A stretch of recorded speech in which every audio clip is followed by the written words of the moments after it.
We need to talk about the Southport inquiry. The inquiry began yesterday at Liverpool Town Hall.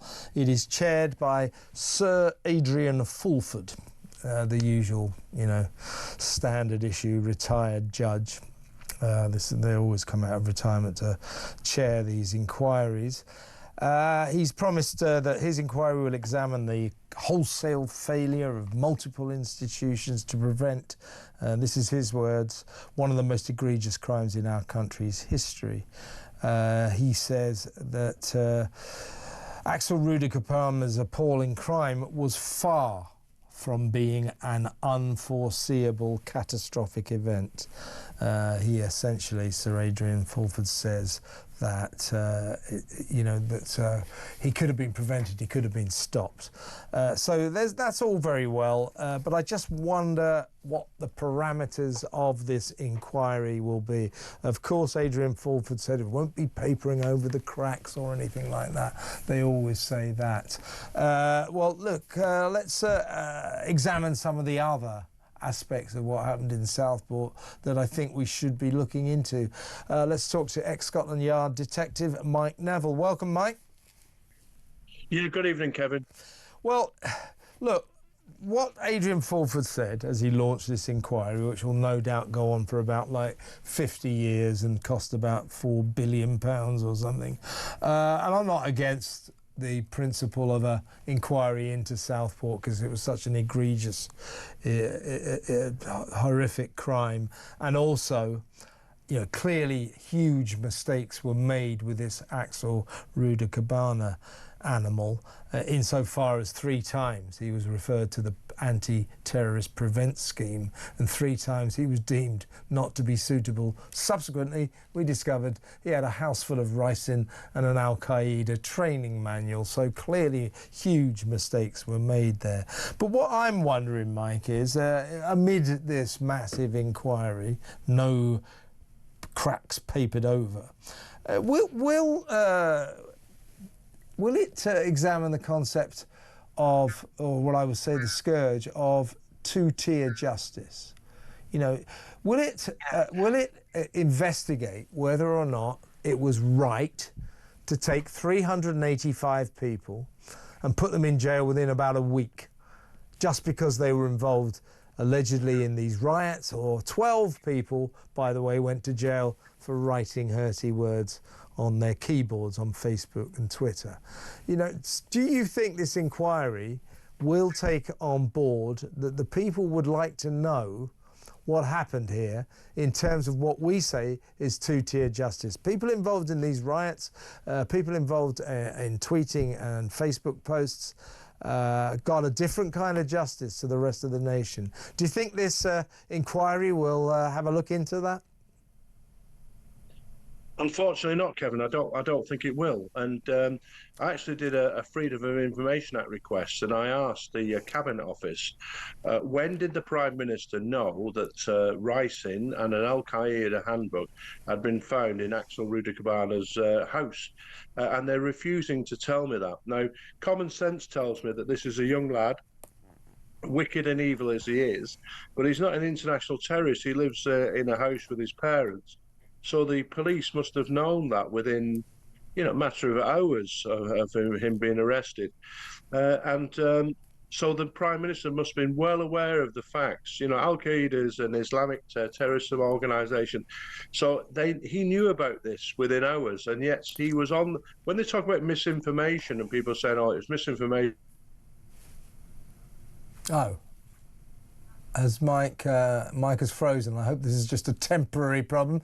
Yeah, what we're talking about here, we'll get Mike back in just a second, and this is the other element that I would like this inquiry to look into, but I have my doubts. I suspect Mike does. It is this, that, as Mike was just saying, clearly the Prime Minister... Are you back, Mike?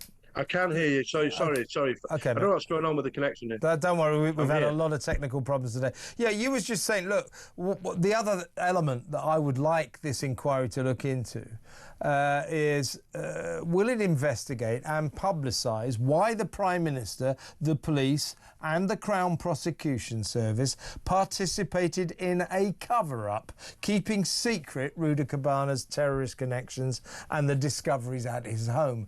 It is inconceivable that the Prime Minister didn't know within seconds of those discoveries at Rudakubana's house, the truth about this guy. Now, if you recall, Mike, and you will do, it was, I think, about 3 months after he was arrested and charged with the murders, we finally found out that he's also being charged with possession of ricin and an Al-Qaeda training manual. They kept that information secret, didn't they, in order to calm the local or the population of this nation, really, to keep us calm, because the mood was incendiary then. They kept that a secret from us. I don't think they should do that. As I said, I don't know how much I was cut off, but I did this Freedom of Information Act request, and they're refusing to tell me when the Prime Minister knew. But he must have known within a matter of hours. Yeah, I agree. That has been going on. Yeah. And so the facts are that they have been covering this up. They're covering up the truth. They're putting people in jail who are telling half-truths. Whilst people put on Facebook half-truths, the government was telling us completely untruths, and it is simply not good enough. We can't carry on where the establishment are telling the population lies to cover up for the mistakes they've made in the past. Yeah, as I say, this was clearly because Keir Starmer and the police, CPS to an extent, were terrified that because at that point already the mood in Southport and around the country was incendiary. The word was going round. The guy, they didn't know them, but the person who committed these atrocious killings, the 3 poor little girls who were slaughtered, stabbed to death by this monster, the word was going round that he was a terrorist and that he was an illegal migrant. Now, neither was true, but he was the son of a Rwandan migrant, and he clearly had a terrorist connection. Now, the Prime Minister and the police clearly decided that if we, the poor little public, found out about this, we would explode in rage. Well, we didn't find out about that thanks to them keeping it a secret, but by keeping it a secret, that only fanned the flames of the misinformation that was flying around. And in fact, by keeping it a secret, I think Starmer and the gang made the situation even worse, which is why these enormous riots broke out all over the country. So do you think the inquiry will look into this aspect? I'm afraid it won't, Kevin. It'll just look into the establishment. It'll look into what the mistakes that they can try and cover up. It will not look into how the establishment deals with these sort of matters and hide things. And you've got the police blaming the Crown Prosecution Service, that the Crown Prosecution Service advised them. The CPS are then denying that. It's just a complete mess. And until we face up to the facts of Islamic terrorism and the threat it brings, nothing's going to be done. And when we look at it, you've got Axel Rudakubana, referred to Prevent. Prevent seem to think that, half of terrorism is far-right groups. It isn't that. They're not focusing. Again, I did a Freedom of Information Act request, and they're not, only 90% of the threat is Islamic terrorism, yet they're not focusing on that because it doesn't suit the agenda. It's a real tragedy. It really is, and it's a dangerous tragedy as well. Here's another element that Sir Adrian Fulford says that this inquiry is going to look into, and I think this is worrying. He has announced his intention to consider whether or not the courts should be given powers to impose restrictions on individuals deemed to pose a risk despite insufficient evidence to justify an arrest. Now, I know we can talk about the emotive nature of keeping people safe, and particularly children and all that, but if we go down the line of when they say courts, the courts given powers to impose restrictions, they essentially mean the authorities, the police. And if we go down that road of sort of kind of arresting and restricting and punishing people before we have enough evidence to arrest them, then I think we enter rather dubious territory, to say the least. I mean, this is or punishing people without trial, without evidence. This is the action of totalitarian states, North Korea, Russia, China. This is not what we should be doing in Britain. So while I really do understand, people will say, well, we have to do everything to protect children. Well, the principle of not being arrested until there's enough evidence to do so is very, very important in a free country, isn't it? Yeah, absolutely, and you can bet your bottom dollar as well, Kevin, that they won't be focusing it on the real threats. As I said, Islamic terrorism is 90-odd% of the threats against this country, but you can... He's frozen again. I'm hoping this is just Mike's Zoom, because if any of you've been listening all day, we've had a world of technical problems. We're getting Hello, Mike. Are you there? Is he there? Are you there, Mike? Sorry, mate. I'm hoping it's your end. I think I'm here. You are but here, as I said, indeed. Kevin, yeah, you're back. So I do apologise. What I think is they'll be targeting the far right, as they see that as the biggest threat, rather than focusing on the real threat. So that's why we have to keep to the rule of law, that you can arrest people if there's reasonable grounds to make arrests, and you can charge them. And when people are arrested, you can put bail conditions on them that restricts their movement. So if there's not enough evidence to arrest, it really is dubious grounds. But you can just see the establishment will be focusing on the wrong area to justify the mistakes of the past. But that is, if they go down that route, basically arresting and restricting and putting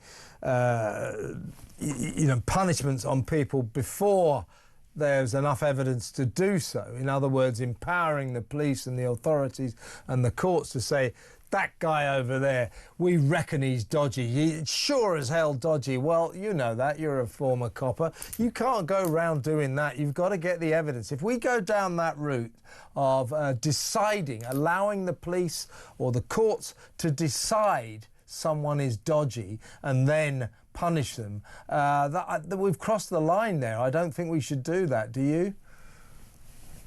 I absolutely agree. Now, some people, may like or dislike, or whether you dislike Tommy Robinson, for example.